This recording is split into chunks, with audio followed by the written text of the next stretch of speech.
Hello hello hello everyone. Welcome to our channel let's practice together. आज जो problem of the day है वो है maximum number of events that can be attended.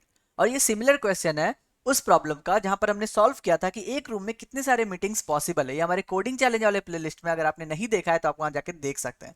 पर अगर आप पहली बार ये क्वेश्चन बना रहे हैं तो कोई बात नहीं, मैं यहाँ पे बेसिक से एक्सप्लेन करूंगा आपको। तो चलिए, क्वेश्चन क्या बोल रहा है कि आपके पास एक गीक सिटी में बहुत सारे इवेंट्स होने वाले हैं और आपको स्टार्ट डे पता है उस इवेंट का और एंड डे पता है। आपको बताना है कि आप कितने सारे मैक्सिमम इवेंट्स अटेंड कर सकते हैं जब आप एक इवेंट एक दिन में ही कर सकते हैं।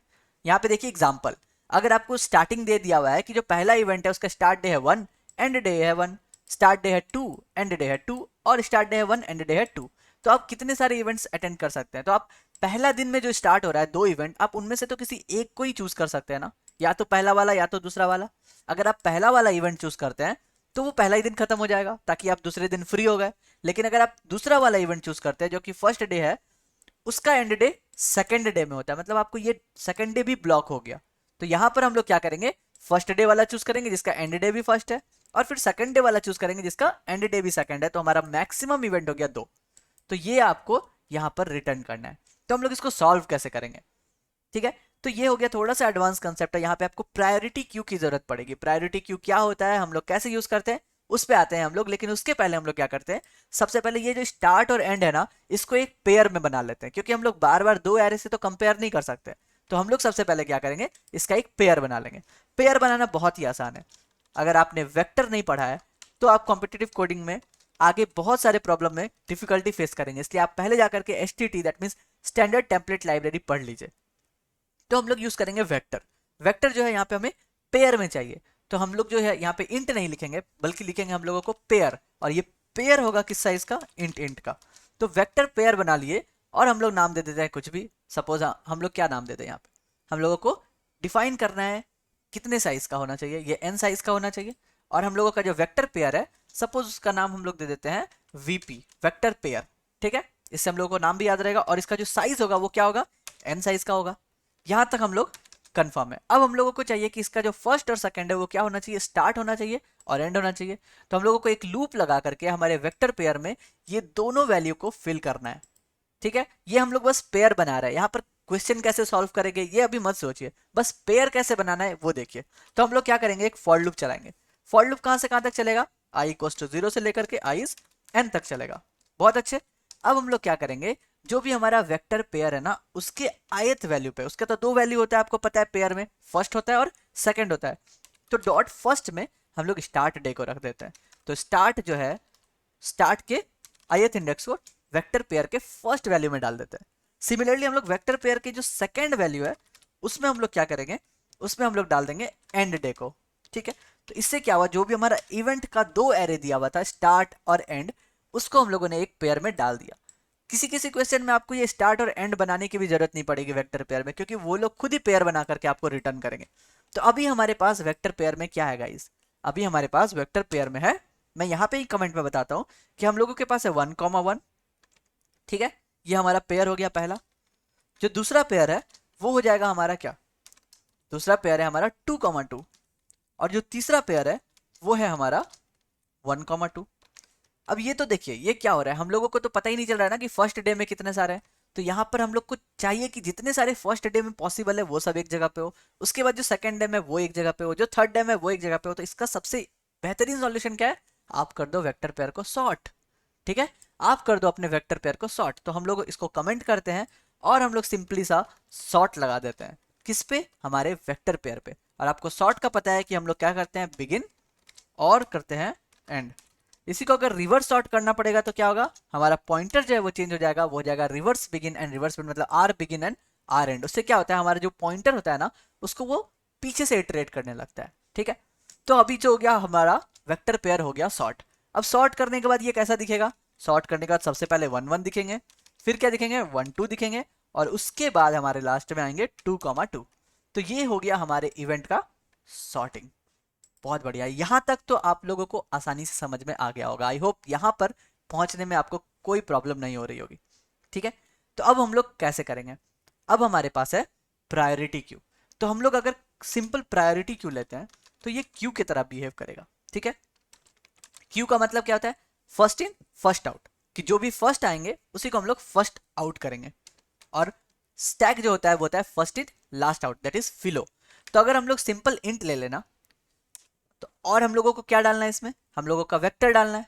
प्रायोरिटी क्यू में हम लोग क्या डाल सकते हैं, और वेक्टर को पुश कर सकते हैं। तो हम लोग यहाँ पर डाल देते हैं वेक्टर इंट। अगर हम लोग सिंपली इंट लेकर चले ना तो क्या होगा, ये सिर्फ क्यू बन जाएगा। लेकिन हम लोगों को चाहिए ना कि कोई भी प्रायोरिटी क्यू है हम लोग असेंडिंग ऑर्डर में बना देते हैं। मतलब अगर प्रायोरिटी क्यू है, देखिए मैं आपको और एक बार अच्छे से समझाता हूँ कि अगर समझिए कि हमारे पास है 2, उसके बाद है हमारे पास 1, उसके बाद है हमारे पास 6 और उसके बाद हमारे पास 8। अगर हम लोग ये सिर्फ प्रायोरिटी क्यू, अगर हम लोग ये प्रायोरिटी क्यू इंट लिखे या फिर सिंपली क्यू में अगर हम लोग इसको पुश किए, अब अगर हम लोग इसको पॉप करेंगे ना तो पता है क्या आउटपुट होगा, आउटपुट होगा 2। ठीक है। लेकिन अगर प्रायोरिटी क्यू जहां पर हम लोग सिर्फ असेंडिंग ऑर्डर में रखते हैं ना, तो अगर हम लोग यही सेम चीज इनपुट ले रहे हैं 2, 1, 6 और 8, अगर हम लोग इसको पॉप करें तो पता है यहां पर क्या आउटपुट आएगा, यहां पे आउटपुट आएगा 1। क्यों? क्योंकि इसके बाद जैसे ही हम लोग इसको पुश किया ना तो प्रायोरिटी क्यू इसको अपने आप में ना असेंडिंग ऑर्डर में कन्वर्ट कर देता है, 2 1 6 8, 1 2 6 8 इस तरह में वो डाल देगा। तो अगर हम लोग को इस फॉर्मेट में ही चाहिए ताकि हम लोग को जो भी स्मॉलेस्ट है सबसे पहले वो पॉप आउट हो, इररेस्पेक्टिव ऑफ कि आप उसको कब पुश कर रहे हो। यहाँ पे देखिए 1 जो है वो सेकंड टाइम में पुश हुआ है, तो ये फर्स्ट इन फर्स्ट आउट के जो कंसेप्ट है उसको थोड़ा सा अल्टर करता है, क्योंकि हम लोग खुद बोल रहे हैं उसको कि भैया आप जो सबसे पहले छोटा है ना, जिसका प्रायोरिटी सबसे ज्यादा है, आप पहले उसको निकालिए। इसीलिए यहाँ पे कंसेप्ट आता है प्रायोरिटी क्यू का। आई होप आपको समझ में आया होगा। तो प्रायोरिटी क्यू में हम लोग क्या लेंगे, हम लोग करेंगे इसको असेंडिंग ऑर्डर में कन्वर्ट। तो हम लोग उसके लिए यहाँ पे लिख रहे हैं, पहले वेक्टर इंट लेंगे और उसके बाद जो हमारा थर्ड पैरामीटर होगा वो होगा कि ग्रेटर। ग्रेटर मतलब क्या हो गया, हम लोग यहाँ पे ले रहे हैं असेंडिंग ऑर्डर में, बढ़ते क्रम में ले रहे हैं हम लोग। ठीक है। और हम लोग प्रायोरिटी क्यू का नाम भी दे देते हैं, समथिंग लाइक पी क्यू दे दिए। तो अभी हमारा प्रायोरिटी क्यू बन गया। अब जब प्रायोरिटी क्यू बन गया तो अब हम लोग को इसमें इंसर्ट भी तो करना है। क्या इंसर्ट करना है और कैसे, ताकि हम लोगों को मैक्सिमम नंबर ऑफ इवेंट्स मिल सके। तो हम लोग क्या किए, देखिए इसका को अब हम लोग डिलीट कर सकते हैं या फिर कमेंट ही रहने दीजिए, आप लोगों को अच्छे से समझ में आएगा। अब हम लोग एक वाइल लूप लेंगे। वाइल लूप में बोलेंगे कि जब तक हमारा प्रायोरिटी क्यू, ठीक है, उसका साइज, प्रायोरिटी क्यू का साइज जब तक ग्रेटर देन 0 है भैया ये लूप तब तक चलेगा। लेकिन स्टार्टिंग में तो प्रायोरिटी क्यू 0 है क्योंकि हमने तो कुछ पुश ही नहीं किया। तो यहाँ पर और एक और कंडीशन लगा देंगे कि या तो ये हो प्रायोरिटी क्यू 0 से बड़ा हो, या तो जो हमारा आई है वो हमारा n से छोटा हो। तो अभी बोलोगे कि आप आई तो यहाँ पे खत्म हो गया, ये तो आपका बाहर है। तो हम लोग क्या करेंगे, इंट आई को यहाँ पे डिफाइन कर लेंगे इक्वल्स टू 0। ठीक है। अब हम लोगों ने इंट आई को डिफाइन कर लिया। अब हम लोग क्या चेक करेंगे कि प्रायोरिटी क्यू का साइज स्टार्टिंग में क्या है, खत्म है। हम लोग देखिए दो वेरिएबल और हम लोगों को लगेगा। पहला जो हम लोग डे काउंट करेंगे कि फर्स्ट डे 1 है, सेकंड डे थर्ड है, और जो फाइनल हमारा ये जो काउंट रिटर्न कर रहा है कि टोटल नंबर ऑफ इवेंट्स कितना है। तो हम लोग को दो वेरिएबल चाहिए, हम लोग ले लेते हैं डे इक्वल्स टू 0। ठीक है। 0 डे से शुरू होता है या जो भी है हम लोग उसको तो ओवरराइट कर देंगे। और जो तीसरा है वो है हमारा काउंट, जो हम लोग फाइनल रिजल्ट में आउटपुट करेंगे, ये count total number of events कितना है। तो सबसे पहले अगर हम लोग चेक करेंगे कि क्या हमारा प्रायोरिटी क्यू जो है उसका साइज एकदम खाली है, क्या प्रायोरिटी क्यू का साइज जो है वो 0 है, in starting priority queue will be empty. तो इस केस में हम लोग क्या करेंगे, जो भी हमारा डे था वो हो जाएगा हमारे वेक्टर पेयर के ith का फर्स्ट, FIRST। तो अभी क्या हो गया प्रायोरिटी क्यू में, तो हमारा जो पहला डे है प्रायोरिटी क्यू में देखेंगे साइज तो अभी 0 है यहाँ से। तो हमारा वेक्टर पेयर का पहला क्या था, 1 था। तो अभी जो डे है वो हो गया 1, क्योंकि हमने VP का वेक्टर पेयर का फर्स्ट इसमें असाइन किया है। तो हमारा डे 1 से स्टार्ट हो गया लूप चलना। अब हम लोग क्या करेंगे, लूप चलना शुरू हो चुका है। अब हम लोग चेक करेंगे वाइल लूप। क्या वाइल लूप लगाएंगे कि जब तक हमारा आई जो है वो लेस देन n है, एंड जो भी हमारा डे में है, राइट, जो भी हमारा प्रायोरिटी क्यू में है। प्रायोरिटी क्यू में अभी क्या है, प्रायोरिटी क्यू में कुछ भी नहीं है, हम लोग प्रायोरिटी क्यू में पुश कहाँ किए हैं, अभी तक नहीं किए। तो जो भी हमारा वेक्टर पेयर का फर्स्ट है वो क्या लेस देन या इक्वल्स टू हमारे डे के है। अभी तो हम लोगों ने खुद डाला है यहाँ पे वेक्टर पेयर फर्स्ट, तो ये तो सेटिस्फाई करेगा ही करेगा, क्योंकि वही हमारा डे है और वही हमारा वेक्टर पेयर का फर्स्ट एलिमेंट है। इस केस में हम लोग क्या करेंगे, इस केस में हम लोग डाल देंगे हमारे प्रायोरिटी क्यू में। प्रायोरिटी क्यू में हम लोग कर देंगे पुश। जैसे ही प्रायोरिटी क्यू में हम लोग कर देंगे पुश, क्या करेंगे हम लोग पुश, वेक्टर पेयर के ith का सेकेंड, हम लोग एंड डे को पुश कर रहे हैं क्योंकि हम लोगों को सारा चेक तो एंड डे में करना है ना। यहाँ पे देखिए 1 में खत्म हो जा रहा है, यहाँ पे 2 में खत्म हो जा रहा है, तो ये एंड डे क्या हो गया 1 और एंड डे हो गया 2। तो हम लोगों को चेक करना है कि किसकी प्रायोरिटी ज्यादा है, किसको हम लोग अपने काउंट में इंक्लूड करेंगे। तो उसके लिए हम लोगों को जो है उसका सेकेंड एलिमेंट को पुश करना है अपने प्रायोरिटी क्यू में, और उसके बाद आप अपने आई को इंक्रीज कर दो। इतना करने के बाद क्या हो गया, अभी हमारे पास प्रायोरिटी क्यू में आ गया 1, ठीक है, क्योंकि हम लोगों ने देखा कि जो हमारा फर्स्ट डे है वो आपके सेकंड डे से, मतलब वो आपके डे से इक्वल है, तो हमारे प्रायोरिटी क्यू में आ गया 1। उसी के बाद जस्ट आई जब प्लस प्लस होगा तब हम लोग देखेंगे कि वेक्टर पेयर जो सेकंड वाला है उसके भी फर्स्ट जो है वो आपके इक्वल्स टू डे है, क्योंकि डे तो हमारा 1 ही है। तो हम लोग क्या करेंगे, प्रायोरिटी क्यू में उसको भी पुश कर देंगे। तो इसके बाद प्रायोरिटी क्यू में क्या आ गया 1, 2।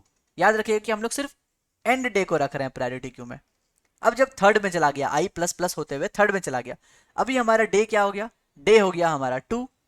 और हमारा वीपी का जो फर्स्ट है, सॉरी डे तो हमारा 1 ही है ना, डे को तो हम लोगों ने अभी तक इंक्रीज ही नहीं किया है, तो अभी फर्स्ट डे की ही बात चल रही है। और हम लोग देख रहे हैं कि जो वीपी आई का फर्स्ट है वो हो गया 2, लेकिन डे हो गया 1। तो इस केस में ये वाइल लूप से बाहर आ जाएगा। तो हम लोगों ने देखा कि हमारा जो डे 1 था उसके लिए हमारे पास दो कैंडिडेट है, एक 1,1 और एक 1,2। तो जैसे ही हमारा यहाँ खत्म हो जाता है हम लोग बोलेंगे कि हमारा जो डे है अब उसको आप डे 2 में चले जाओ, डे 2 हो गया। और जो हमारा काउंट था, जो पहला हम लोग कितने इवेंट अटेंड कर सकते थे वो तो एक कंफर्म हो गया, तो हम लोग काउंट को भी इंक्रीज कर देंगे। यहां तक आई होप आपको समझ में आया होगा। और जैसे ही हम लोग ये दोनों कर लेते हैं, हम लोग क्या करेंगे, प्रायोरिटी क्यू से जो भी टॉप पे है ना उसको हम लोग कर देंगे पॉप। तो प्रायोरिटी क्यू के टॉप में कौन रहेगा, प्रायोरिटी क्यू के टॉप में रहेगा 1, क्योंकि हम लोगों ने कहा ना कभी भी उसको डाले वो हमेशा असेंडिंग ऑर्डर में जाएगा। तो अभी हमारा प्रायोरिटी क्यू हो गया पॉप। तो अभी हमारे पास प्रायोरिटी क्यू में क्या बचा है, सिर्फ और सिर्फ 2, क्योंकि ये 1, 2 वाला 2 बचा हुआ है, ये 1 तो पॉप आउट हो गया। बढ़िया। अब हम लोग चेक करेंगे, क्या चेक करेंगे, कि जब तक हमारा, फिर से एक वाइल लूप लगाएंगे, कि जब तक हमारा पी क्यू मतलब प्रायोरिटी क्यू का साइज जो है वो अभी भी हमारा ग्रेटर देन 0 है। बिल्कुल है, अभी हमारे पास क्या है, हमारे पास अभी 2 है। और जो भी प्रायोरिटी क्यू के टॉप में है, क्या वो जो भी डे है ना, नंबर ऑफ डे उससे छोटा है, नंबर ऑफ डे से छोटा है, इसका मतलब उसको अब हम लोग को चाहिए ही नहीं, हम लोगों ने उसको ऑलरेडी काउंट कर लिया है। मगर इस केस में तो नहीं है, क्योंकि प्रायोरिटी क्यू का टॉप क्या है 2 है और डे क्या है वो भी 2 है, तो ये तो कभी सेटिस्फाई नहीं होगा। लेकिन अगर सपोज यहाँ पे 1,1 रहता और बहुत सारे 1,1 रहते यहाँ पे, सपोज यहाँ पे 1,1 है और भी एक 1,1 रहता, मतलब बहुत सारे इवेंट पहले दिन में खत्म हो रहे हैं, उसी दिन खत्म हो जा रहे हैं, तो ये दोनों को तो हम लोग काउंट में नहीं अटेंड कर सकते ना। हम लोगों ने तो पहला को काउंट कर लिया कि हम लोग चलिए इस इवेंट को अटेंड कर सकते हैं, तो ये दूसरा वाला का क्या, तो दूसरा वाला को हम लोग यहाँ पर चेक करेंगे कि और भी अगर ऐसा कोई है जो डे से छोटा है तो उन सारे को हम लोग कर देंगे पॉप, कि उनकी जरूरत ही नहीं है, वो सारे इवेंट्स हम लोग कर ही नहीं सकते attend. And believe me, this is the final solution. इसके बाद खत्म हो गया, हम लोग जब सारे प्रायोरिटी क्यू को पॉप कर दिए उसके बाद ये वापस ऊपर जाएगा और देखेगा कि अभी हमारे पास क्या था। ये अगर हमने अभी हटा दिया यहाँ पे जो हमारा क्वेश्चन था, उस केस में हम लोगों ने देखा कि यहाँ पे 2 है और हमारा डे भी 2 है, तो वो इस पे तो कभी आएगा ही नहीं, तो वो यहाँ पे आएगा। और जब यहाँ पर आया तो देखा कि 2 और 2 जो है वो भी सेम आ रहा है, तो उसको पुश कर देंगे प्रायोरिटी क्यू में। तो अब हमारे पास प्रायोरिटी क्यू में क्या है, 2 है और ये भी 2 है, ठीक है, 1,2 और 2,2 दोनों है। जब डे में आएंगे तो हम लोग उसको कर देंगे पॉप आउट, ठीक है। और इस तरह हमारे पास, और जब यहाँ पर नीचे आएंगे तो देखेंगे कि पॉप के टॉप में 2 है और डे जो है हमारा इंक्रीज होकर के 3 हो चुका है, तो सिंपली उसको भी पॉप आउट कर देंगे। और इसी के साथ हमारा जो काउंट है वही हमारा 2 आ जाएगा रिटर्न, और हम लोग इसको यहाँ पे रिटर्न कर देंगे। तो हम लोग यहाँ पर इसको रिटर्न कर देते हैं। ये वाइल लूप कहाँ पे खत्म हो रहा है, ये वाइल लूप यहाँ पर खत्म हो रहा है। इस वाइल लूप के बाद हम लोग सिंपली रिटर्न कर देंगे हमारे काउंट को, और ये हो गया हमारा सॉल्यूशन। तो चलिए पहले कंपाइल करते हैं और फिर मैं आपको एक बार ड्राई रन करके समझा दूंगा ताकि आपको अच्छे तरह से ये समझ में आ जाए, ठीक है। यहाँ पर हमने कुछ गलत किया है, क्या गलत किया है, वीपी छोड़ दिया है यहाँ पे वीपी डॉट एंड होना चाहिए था। So let's do it and yes, आपको एक्सपेक्टेड आउटपुट 2 मिल रहा है, लेट्स सबमिट इट। मैं आपको एक एक चीज़ छोटे छोटे में बता रहा हूँ ताकि आपको पूरी तरह से कंसेप्ट क्लियर हो जाए। हम लोगों ने क्या किया, हम लोगों ने सबसे पहले वेक्टर पेयर बनाया, किस लिए, ताकि हमारा जो स्टार्ट डे और एंड डे है उसका एक पेयर बन जाए और हम लोग उसको आसानी से सॉर्ट कर ले। जैसे ही हमने सॉर्ट कर लिया उसके बाद हमने बनाया प्रायोरिटी क्यू, और प्रायोरिटी क्यू हम लोग किस ऑर्डर में बना रहे हैं, डिसेंडिंग ऑर्डर, असेंडिंग ऑर्डर में बना रहे हैं। क्यों, ताकि हम लोगों का जो भी स्मॉलेस्ट डे रहे वो सबसे पहले पॉप आउट हो जाए, ठीक है। उसको हम लोग जब पॉप करें तो वो उसकी प्रायोरिटी सबसे ज़्यादा हो। तो उस केस में क्या हुआ, उस केस में हम लोग देखें कि अगर प्रायोरिटी क्यू का साइज ग्रेटर देन 0 है या तो फिर हमारा जो आई है वो अभी तक एन तक नहीं पहुंचा है, तो हम लोग एक फाइनल लूप चला रहे हैं। लूप के अंदर हम लोग क्या कर रहे हैं, सबसे पहले एक डे डिफाइन कर रहे हैं। डे डिफाइन कहां से करेंगे, जो भी हमारा वेक्टर पेयर का स्टार्टिंग डे है वो हमारा रहेगा फर्स्ट डे। यहाँ पे तो 1 से ही स्टार्ट है, इसलिए यही हमारा हो गया फर्स्ट डे। अब हम लोग उसको क्या कर रहे हैं, देख रहे हैं कि जितने सारे वेक्टर पेयर हो यहाँ पे जो 1 2 1 है, इनमें से जो भी डे से हमारा छोटा या फिर डे के बराबर है, सारे के एंड डेट को हम लोग प्रायोरिटी क्यू में डाल देंगे। तो देखिए ये भी हमारा डे 1 में आता है और ये भी हमारा डे 1 में आता है, तो ये जो 1 और 2 है ये दोनों हमारे प्रायोरिटी क्यू में चले गए। तो इस केस के बाद हमारे प्रायोरिटी क्यू में दोनों के दोनों आ गए। तो यहाँ पे प्रायोरिटी क्यू क्या हो गया, यहाँ पे हो गया 1, 2। उसके बाद हम लोगों ने अपना डे को इंक्रीज कर दिया कि चलिए पहला दिन का काम हो गया, अब हमारा डे 2 हो गया, तो यहाँ पे हो गया डे 2। और हमने अपना काउंट भी बढ़ा दिया, काउंट क्या हो गया अभी 1, मतलब एक इवेंट तो आप श्योर अटेंड कर सकते हैं। जब हम लोगों ने एक इवेंट अटेंड कर लिया, तो जो भी पॉप पीक्यू में क्या था, प्रायोरिटी क्यू में हमारे पास एंड डेट था, तो हमारा जो भी एंड है पहला वाला उसको हम लोग कर दिए पॉप, मतलब ये जो 1 था ये हो गया खत्म। तो इसके बाद हमारा प्रायोरिटी क्या बचा, सिर्फ 2 बचा और तो कुछ नहीं बचा। अब हम लोग नीचे आते हैं, डे हो गया है हमारा 2, याद रखिएगा। तो पीक्यू डॉट टॉप में क्या मिलेगा, 2 मिलेगा, और डे भी है हमारा 2, तो इस कंडीशन को तो कभी सेटिस्फाई करेगा नहीं, तो ये इस वाइल लूप में आएगा ही नहीं। नेक्स्ट जब आएंगे तो देखेंगे प्रायोरिटी साइज जो है वो 0 तो है नहीं प्रायोरिटी क्यू का साइज, तो ये इफ कंडीशन में भी नहीं आएगा, ये इस वाइल कंडीशन में आएगा। यहाँ पे देखेंगे कि जो वीपी का फर्स्ट है वो आपके डे के बराबर है। अभी वीपी का फर्स्ट क्या है, अभी ये 2,2 में, तो ये जो 2,2 है उसका भी 2 यहाँ पर इंक्लूड हो जाएगा। तो अभी यहाँ जो प्रायोरिटी क्यू सिर्फ 2 बचा, क्योंकि 1 तो पॉप आउट हो गया था, तो अब ये नया वाला हो गया 2,2। डे क्या हो जाएगा, डे इंक्रीज होके हो जाएगा 3, करेक्ट। काउंट क्या हो जाएगा, काउंट हो जाएगा इंक्रीज होकर के 2, और बोलेंगे कि इनमें से एक वाला जो है मतलब पहला वाला 2 हम लोग उसको कर देते हैं पॉप आउट। पॉप करने के बाद हमारे पास क्या बचा, फिर से 2 ही बचेगा। अब यहाँ पे नीचे आएंगे, देखेंगे टॉप में 2 है और डे में है 3, इसका मतलब अब कोई भी इवेंट हम लोग अटेंड नहीं कर सकते हैं, तो हम लोग ये 2 को भी पॉप आउट कर देंगे, इसलिए हमारा काउंट जो है वो हो जाएगा 2। आई होप आपको समझ में आया होगा। आप लोग खुद से ट्राई रन कीजिए और देखिए कि कहाँ पर आपको दिक्कत हो रही है। अगर कोई भी दिक्कत है तो आप इंस्टाग्राम में मुझे डायरेक्ट पिंग कर सकते हैं, मैं आपको फिर से एक्सप्लेन करने की कोशिश करूंगा। तो चलिए कल फिर मिलते हैं नए क्वेश्चन के साथ। Thank you so much, stay blessed, stay safe and keep coding.